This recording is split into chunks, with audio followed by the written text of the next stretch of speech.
Pilihlah kerajaan yang telah terbukti boleh mengurus. Sekarang ni dia tak tahu apa nak janji lagi. Dia putar-putar, dia kata Zahid akan jadi Perdana Menteri. Tak mungkin tuan-tuan sekalian. Bila saya cakap saya timbalan Presiden, sebab parti melalui Perhimpunan Agung dah buat keputusan bahawa calon Perdana Menteri kita ialah Datuk Seri Ismail Sabri. Full stop. Kalau nak tukar, kau nak baik Mesyuarat Agung luar biasa. Bila pula kalau nak baik Mesyuarat Agung luar biasa? Cukup kerusi 19 bulan malam, kita perlu tubuh kerajaan. Dia kata akan melepaskan semua yang kena tangkap, semua yang bersalah akan dilepaskan. Tuan-tuan, saya nak ambil dua senario. Satu senario, BN menjadi kerajaan 60 lebih tahun. Semasa kerajaan BN tu puan sekalian, ramai pemimpin-pemimpin besar UMNO kita masuk ke penjara. Datuk Harun Idris bukan kocik anak. Orang Melayu duduk di Kelungkung sebab Datuk Harun Idris. Dibawa yang Melayu duduk dekat kampung Abdullah Hukum. Dibawa yang orang Melayu duduk di kampung Kerinci. Dibawanya orang Melayu duduk kampung Pandan. Dibawanya orang Melayu duduk kampung Tubadak. Tetapi kerana dah dapati bersalah di mahkamah, UMNO tak boleh masuk. Arwah Datuk Mata Hashim masuk. Datuk Ayuh Menteri Besar Sarawak masuk. Waimah semasa Datuk Seri Ismail Sabri menjadi Perdana Menteri, tuan-tuan sekalian, Datuk Najib masuk dalam. Kita tak buat apa-apa pun. Kita yang kita bantah proses itu. Kita marah mengapa hakim yang terlibat secara langsung ada kepentingan tak mengisytiharkan kepentingan dia. Itu yang kita marah. Datuk Najib ni pembicaraan tu kita tak apa tangan. Itu sebabnya kita tak ada pun buat demonstrasi pun kat jalanan. Agaknya kalau parti yang lagi satu tu kalau masuk ketua dia hari-hari ataupun setiap minggu dekat jalan Tengku Rahman tu habis pecah-pecah kita dekat dia. Kita tak ada. Kita kumpulkan orang, kita buat capability. Kita cakap apa yang kita nak cakap. Tertib, tak ada apa. Jadi buat senang jangan percaya semua ni. Tapi cuba tengok senario lagi satu. Dia menang 2018, nombor 1 dia tukar Peguam Negara, lepas tu Ketua Hakim Negara, Hakim Besar Melaya, Ketua Persetujuh Jaya SPRM. Tommy Thomas, dia janji dulu kalau nak lantik jawatan-jawatan segini mesti melalui jawatan kuasa pemilihan parlimen, mesti buat ke parlimen. Tapi tak ada pun. Pakai lantik je Tommy Thomas jadi Peguam Negara yang tak pernah pergi ke mahkamah. Itu sebabnya terpaksa gunakan Sriram, terpaksa gunakan Sitam Baram lawyer untuk ke mahkamah. Zaman Tan Sri Abu Talib dulu dia pergi mahkamah. Dia Peguam Negara, dia pergi mahkamah. Macam Datuk Mohtar Abdullah dulu, dia pergi mahkamah. Macam Ghani Patil, dia pergi mahkamah. Ini dia tak pernah pergi mahkamah. Cakap Melayu pun tak boleh. Tu dilantik jadi Peguam Negara. Dan tugas pertama yang dia buat ialah dia melepaskan Lim Guan Eng daripada menarik balik hukuman yang tengah dibicarakan. Menarik balik semua hukuman-hukuman yang ternyata 6 orang bersama-sama menyokong kegiatan pengganas umat Islam. Special branch kalau nak tangkap orang, dia bukan sehari ikutnya. Setahun 2 tahun ikut. Itu special branch. Tetapi semua ditangkap. So, siapa yang menyalahkan gunakan kuasa? Saya tak cakap pula UMNO ni maksum. Siapa salah, salah lah. Siapa salah, salah. Hadapilah. Berani buat pun minta betul je. Undi Pakatan Harapan bermakna melawan rasuah dan kemungkaran. Saya setuju sangat. Dulu Anwar Ibrahim terlibat skandal forex 200 bilion ringgit. Kerajaan PH sebaik berkuasa memerintahkan supaya siasatan dihentikan.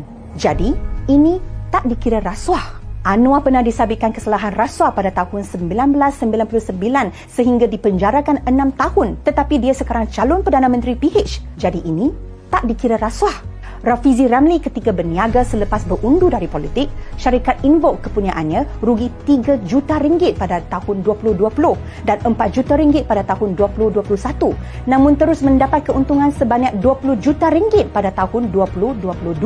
Selepas dia kembali aktif dalam politik tidak sampai setahun. Baru saja disiasat SPRM, tetapi dia pemimpin heavyweight PKR. Boleh settle. Lim Guan Eng dulu beli banglo dengan harga murah. Kerajaan PH sebaik berkuasa sudah gugurkan pendakwaan. Jadi ini tak dikira rasuah. Kes terowong dasar lautnya sedang dibicarakan di mahkamah. Tetapi mungkin dia dianiayai. Jadi ini tak dikira rasuah. Said Saddiq baru sahaja didapati ada kes prima facie terhadap pertuduhan pengubahan wang. Tetapi dia popular. Jadi ini tak dikira rasuah. Kerajaan PH melantik Peguam Bela Lim Guan Eng Tommy Thomas sebagai Peguam Negara. Itu dinamakan keadilan. Mereka juga melantik ahli PKR sendiri, Latifah Koya sebagai pengerusi SPRM. Itu perkara biasa sahaja. Tommy Thomas berbincang perihal siapa yang patut dilantik sebagai Ketua Hakim Negara dengan PM Kerajaan PH, Tun Mahathir. Itu memang patut pun. Jadi kamu kata mengundi PH bermakna melawan rasuah dan kemungkaran? Saya setuju sangat. Sebab bagi PH dan penyokong tegarnya, asalkan kamu pemimpin PH, apa sahaja yang kamu lakukan tidak mungkin dikira rasuah dan kemungkaran. Hakikatnya, tiada pemimpin PH disabitkan kesalahan ketika PH memegang jabatan PM. Juga tak ada pemimpin Perikatan Nasional disabitkan kesalahan ketika PM memegang jabatan PM. Jadi kata semuanya bersih. Hanya ketika Ismail Sabri Yaakob dari BN menjadi PM, ada bekas PM dari BN disabitkan kesalahan. Jadi, PM manakah yang betul-betul melawan rasuah, menghindari kemungkaran serta tak menyalahgunakan kuasa? Kenyataan amat jelas lagi bersuluh. Undi PH, undi kerajaan hipokrit.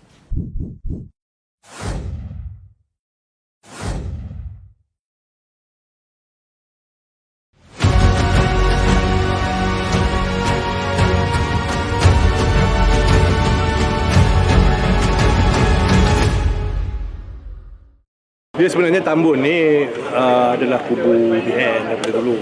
Cuma berlaku perubahan sikit pada 2018. Jadi rata-rata saya pergi, banyak juga yang menyatakan berharap untuk BN kembali merajui kursi-kursi di Parlimen Tambun. Begitu juga dengan kaum Cina, kaum India, kaum Cina lah. Cina saya dapat rasa mereka ni kali ni lebih terbuka lah. Tak ada macam 2018 tu mereka towards the end of the campaign period tu mereka mengelak-ngelak. Tapi kali ni nampak mereka mahu menerima kehadiran kita, ambil kita punya flyers dan sebagainya. Sekurang-kurangnya ada positivity di situ dan saya amat yakin bahawa kita UMNO Barisan Nasional ni walaupun sebagai underdog tapi mempunyai ruang untuk mencipta kemenangan di sini.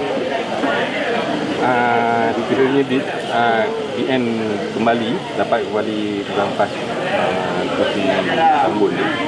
Ada tak Datuk punya visi untuk dia? Pertamanya apabila kita tewas pada 2018, banyak perkara perancangan yang masa itu kira terkendala. Jadi kita punya moto ialah menyambung yang terkendala itulah. Antaranya perkara berkenaan dengan pembangunan infrastruktur yang asas, ya. Mengelakkan isu-isu banjir kilat, jalan kesesakan jalan dan juga penggunaan ameniti awam yang kita bina pada ketika dulu. Kita bina 25 unit gelanggang pusat, dewan-dewan komuniti, perpustakaan desa dan sebagainya. Tapi nampak gayanya dalam tempoh 4-5 tahun kebelakang ni, semasa UMNO tidak meneruji kerajaan, dia agak kurang digunakan. Jadi kita hasrat kita adalah untuk membaik pulih kemudahan-kemudahan ini dan merancangkan ataupun memeriahkan penggunaannya. Antaranya mungkin macam gelanggang pusat perlu saya tukar lebih baik pulih bagi membolehkan satu liga tempatan diadakan oleh anak-anak tempatan lah. Itu antara yang kita fikirkan lah. Mengundi muda, pertamanya keluarlah mengundi. Gunakanlah hak anda sebagai rakyat itu untuk melakukan pilihan kepada sebuah parti yang boleh membentuk kerajaan yang stabil dan memberi kemakmuran. Keduanya, sebelum kita mengundi, kita fikirlah dengan hati yang terbuka, kemudian parti mana yang kita pentingkan kestabilan untuk memacu negara ke depan. Dan kestabilan itu hanya boleh diperolehi bermula dengan kestabilan politik. Kestabilan politik akan diikuti oleh kestabilan ekonomi dan akhirnya membentuk kestabilan sosial. Dan penghujungnya kemakmuran akan dikecapi oleh rakyat. That is the cycle. Kalau tidak ada kestabilan politik seperti mana yang telah kita hadapi untuk penggal yang belum ni, macam-macam benda terkendala. Perancangan-perancangan untuk melakukan pembangunan dan juga melakukan sesuatu yang memberi manfaat kepada rakyat akan mendapat tentangan kerana banyak sangat. Tidak ada satu parti pun yang dominan. Kita perlukan itu. Orang tanya kenapa perlu dominan? Kita dominan itulah menyebabkan kita stabil untuk tempoh 60 tahun yang dulu. Jadi kita perlu kembali kepada itu dan rakyat perlulah buat pilihan yang tepat. Ya, anak muda yang kalau yang pertama kali mengundi, yang ini pertamanya mereka kena berfikiran matang lah. Undi ini bukan sesuatu yang dia main-main, dia sesuatu yang serius, dia melibatkan masa depan kita. Dan pada yang pernah mengundi hari itu, yang telah melakukan kesilapan, jangan ulangi kesilapan. Fikirlah dengan matang dan elakkan melakukan kesilapan yang sama buat kali kedua. Jangan terpengaruh dengan janji-janji yang tidak dapat tercapai oleh mereka yang membentuk kerajaan, macam mana yang saya sebutkan tadi. Janji bulan bintang, tiba-tiba benda tu tak boleh buat. So you cannot. Jadi apa yang kita kena nanyalah mereka yang mengundi. Sebahagian daripada PN itu, BBPM itu adalah sebahagian daripada UNA pembentukan PH pada 2018.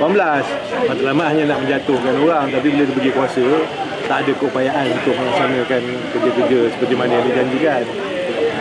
Jadi pilihan terbaik, bukan pilihan yang sempurna, pilihan yang terbaik adalah Barisan Nasional. Jadi kita berharap agar mereka yang telah melakukan kesilapan pada tahun 2018 jangan ulangi kesilapan. Kembalilah mengundi Barisan Nasional.